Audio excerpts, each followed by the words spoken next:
Hello traders, வணக்கம். Nifty, bank Nifty அப்புறம் fin Nifty எல்லாமே அதோட ஆல் டைம் ஹை அப்புறமா அதோட மேஜர் ரெசிஸ்டன்ஸ் ஜோனை பிரேக் பண்ணிடுச்சு.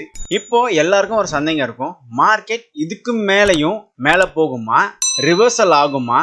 அப்படி ரிவர்சல் ஆனா நெக்ஸ்ட் சப்போர்ட் எது, இன்கேஸ் ட்ரெண்ட் கண்டினியூ ஆச்சுன்னா நெக்ஸ்ட் டார்கெட் எது அப்படின்னு உங்களுக்கு எல்லாருக்கும் ரொம்ப கன்ஃபியூஸாக இருக்கும்.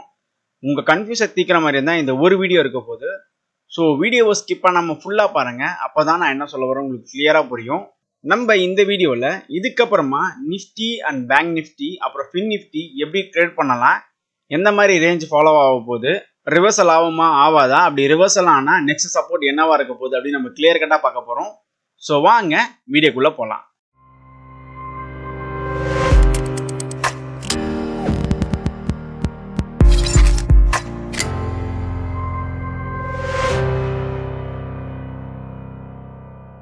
இது Nifty one day time frame. Nifty all time ஹையான இந்த 18,850 பிரேக் பண்ணிட்டு இப்போதைக்கு ஆல் டைம் ஹையா 19,500 வந்து கிரியேட் பண்ணியிருக்கு. எப்பவுமே டெக்னிக்கல் அனாலிசிஸை பொறுத்த வரைக்கும் ஒரு ஸ்ட்ராங்கான ரெசிஸ்டன்ட் லைனை வந்து பிரேக் பண்ணிச்சுன்னா ஒரு கன்சாலிடேஷன் ஃபார்ம் ஆகும். அப்படி அந்த கன்சாலிடேஷன் ஃபார்ம் ஆச்சுன்னா அந்த ட்ரெண்ட் வந்து ஒரு நல்ல ஹெல்த்தியான ட்ரெண்ட் இருக்குன்னு அர்த்தம். இந்த கன்சாலிடேஷன் ஜோன் பார்த்தீங்கன்னா 19,300லேருந்து 19,500க்குள்ள ஃபார்ம் ஆகியிருக்கு. நிஃப்டி இந்த கன்சாலிடேஷன் ஜோனை வந்து பிரேக் பண்ணி மேலே போச்சுன்னா அதோட ஃபர்ஸ்ட் டார்கெட் பார்த்தீங்கன்னா 20K இருக்கும். செகண்ட் டார்கெட் பார்த்தீங்கன்னா 20,400 இருக்கும். இன்கேஸ் நிஃப்டி இந்த 19,300 பிரேக் டவுன் ஆகி கீழே வந்தது அப்படின்னா அதோட சப்போர்ட் பார்த்தீங்கன்னா இந்த 18,850 இருக்கும். ஏன்னா இது வந்து ஒரு ஸ்ட்ராங்கான ரெசிஸ்டன்ட். இந்த ரெசிஸ்டண்ட்டை வந்து நிஃப்டி பிரேக் பண்ணியிருக்கு. ஸோ பிரேக் பண்ணதுனால இந்த 18,850 தான் இதுக்கப்புறம் நிஃப்டியோட ஸ்ட்ராங் சப்போர்ட் ஏரியாவாக இருக்க போகுது. இப்போதைக்கு நிஃப்டி வந்து பார்த்தீங்கன்னா ஒரு புல் ரன்ல தான் இருக்கு. நீங்கள் இன்வெஸ்ட்மெண்ட் எதாவது பண்ணணும் அப்படின்னா நீங்கள் தாராளமாக இப்போ நிஃப்டியில் வந்து என்ட்ரி எடுக்கலாம். இன்கேஸ் செல் ஆஃப் எதனா ஆச்சு அப்படின்னா இந்த 18,850 ரீடெஸ்ட் பண்ணி மேலே போகிறதுக்கு தான் நிறைய வாய்ப்புகள் இருக்குது. நோட் பண்ணிக்கோங்க. எப்போ அது பீரிஷ் ட்ரெண்டில் ஃபார்ம் ஆகிறதுக்கு வாய்ப்புகள் இருக்குது அப்படின்னா இந்த 18,850 பிரேக் டவுன் பண்ணி கீழே வந்தால் மட்டும்தான் பீரிஷ் ட்ரெண்டில் வந்து ஃபார்ம் ஆகிறதுக்கு வாய்ப்புகள் நிறைய இருக்குது. பட் இப்போதைக்கு அது கிடையாது. ஏன்னா எஃப்ஐஐஸ் உள்ளே வந்திருக்காங்க. எஃப்ஐஐஸ்னால் யாரும் உங்களுக்கு நல்லாவே தெரியும், ஃபாரின் இன்ஸ்டிடியூஷன் இன்வெஸ்டர்ஸ். அவங்க உள்ளே வந்திருக்காங்க. ஸோ இதுக்கப்புறம் மார்க்கெட் ஒரு புல் ரன்னில் இருக்கும். இந்த புல் ரன்னை வந்து கேட்ச் பண்ணிக்கோங்க. இந்த புல் ரன் நெக்ஸ்ட் ஒரு 3 மந்த்துக்கு இருக்கலாம், இல்லை 6 மந்த்துக்கு இருக்கலாம். கேட்ச் பண்ணி உங்களோட ப்ராஃபிட்ஸை புக் பண்ணிக்கோங்க. நம்ம நெக்ஸ்ட் பேங்க் நிஃப்டியை பற்றி பார்ப்போம். இது bank Nifty one day time frame.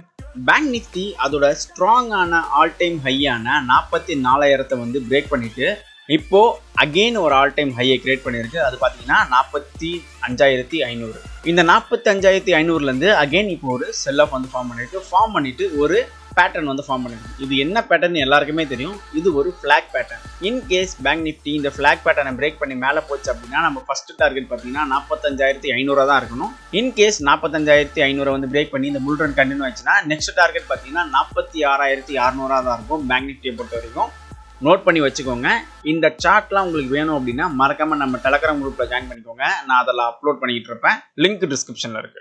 நிஃப்டியில சொன்ன மாதிரி தான் பேங்க் நிஃப்டிலையும் இப்போ வரைக்கும் பேங்க் நிஃப்டி ஒரு பியரிஷ் ட்ரெண்ட்ல வந்து ஃபார்ம் ஆகல, செல் ஆஃப் தான் வந்திருக்கு. செல் ஆஃப்ல வந்து கரெக்டான ஒரு பேட்டர்ன் வந்து ஃபார்ம் பண்ணிருக்கு. உங்களுக்கு நல்லாவே தெரியும் புல்லிஷ் ஃபிளாக்னா என்ன ஆகும்னா ஒரு அப் ட்ரெண்ட்ல இருக்கும். அப் ட்ரெண்ட்ல இருந்துட்டு ஒரு சின்ன செல் ஆஃப் வரும், ஒரு ஃபிளாக் பேட்டர்ன் ஃபார்ம் பண்ணிட்டு அதுக்கப்புறம் அந்த ஃபிளாக் வந்து பிரேக் அவுட் கொடுத்து மேலே போச்சு அப்படின்னா அதுக்கப்புறம் அந்த ட்ரெண்ட் வந்து ஒரு ஸ்ட்ராங்கான மொமெண்டமாக இருக்கும். ஸோ அதனால் ட்ரெண்டை கேட்ச் பண்ணுறதுக்கு வெயிட் பண்ணுங்கள். நல்ல ஒரு ட்ரெண்டு ஃபார்ம் ஆக போகுது. இன்கேஸ் எல்லா கண்ட்ரியில் இருக்க ஸ்டாக் மார்க்கெட்டும் கிராஷ் ஆச்சு அப்படின்னா மட்டும்தான் பேங்க் நிஃப்டி டவுன் ட்ரெண்டில் ஃபார்ம் ஆகிறதுக்கு நிறைய வாய்ப்புகள் இருக்குது. அப்படி டவுன் ட்ரெண்டில் ஃபார்ம் ஆச்சு அப்படின்னா இந்த 44,000 வந்து பிரேக் பண்ணணும். பிரேக் பண்ணி ஒரு க்ளோஸ் வச்சா மட்டும்தான் பியரிஷ் ட்ரெண்டில் வந்து ஃபார்ம் ஆகணும்னு அர்த்தம். அது வரைக்கும் பேங்க் நிஃப்டி புல்லிஷ் ட்ரெண்டில் தான் இருக்குது. ஏன்னா ஒரு ஸ்ட்ராங்கான கன்சாலிடேஷன் ஜோனுக்கு அப்புறம் தான் பிரேக் பண்ணிக்கிருக்கு. ஸோ அதனால் கண்டிப்பாக ஒரு புல்லிஷ் மொமெண்டம் இருக்குது. ஸோ நோட் பண்ணிக்கோங்க. உங்களுக்கு daily Nifty and bank Nifty fin நிஃப்டியோட இன்ட்ராடே லெவல்ஸ் வேணும் அப்படின்னா மறக்காமல் நம்ம டெலகிராம் குரூப்பில் ஜாயின் பண்ணிக்கோங்க. அதில் நான் ரெகுலராக அப்லோட் பண்ணிட்டு இருக்கேன். இப்போ வாங்க நம்ம நெக்ஸ்ட் போயிட்டு ஃபின் நிஃப்டி பற்றி பார்ப்போம். நான் முன்னாடியே சொன்ன மாதிரி ஃபின் நிஃப்டிலையும் அதோட ஆல் டைம் ஹையான 19,600 வந்து பிரேக் பண்ணிட்டு இப்போ நியூ ஹையான 20,400 வந்து கிரியேட் பண்ணியிருக்கு. கிரியேட் பண்ணிட்டு ஒரு சின்ன செல் ஆஃப் வந்திருக்கு. நீங்கள் ஒரு கேள்வி கேட்கலாம், பேங்க் நிஃப்டிலையும் பிரேக் பண்ணிட்டு ஒரு சின்ன செல் ஆஃப் வந்துட்டு ஃபின் நிஃப்டிலையும் பிரேக் பண்ணிட்டு ஒரு சின்ன செல் ஆஃப் வந்து பட் நிஃப்டியில் வந்து செல் ஆஃபரில் ஒரு சைட் வைஸ் பவுண்டரி ஃபார்ம் பண்ணியிருக்கு அப்படின்னு டெக்னிக்கல் அனாலிசிஸை பொறுத்த வரைக்குமே நீங்கள் இதை நோட் பண்ணிக்கணும். ஒரு ஜோன் அது வந்து அப் ட்ரெண்ட்லேயோ இல்லை டவுன் ட்ரெண்ட்லேயோ பிரேக் ஆச்சு அப்படின்னா ஒரு சின்ன ஒரு கன்சாலிடேஷன் ஃபார்ம் ஆகும். இல்லைன்னா சின்னதாக ஒரு செல் ஆஃப் வரும். செல் ஆஃப் வந்து பார்த்தீங்கன்னா இந்த பிரேக் அவுட் ஆச்சு பார்த்தீங்களா, இதில் 4% இருக்குது வச்சுக்கலாம். இந்த 4% இருந்துட்டு ஒரு 2% வரைக்கும் வந்துட்டு சப்போர்ட் எடுத்துகிட்டு அகெயின் ஒரு மொமெண்டம் கிரியேட் ஆகும்.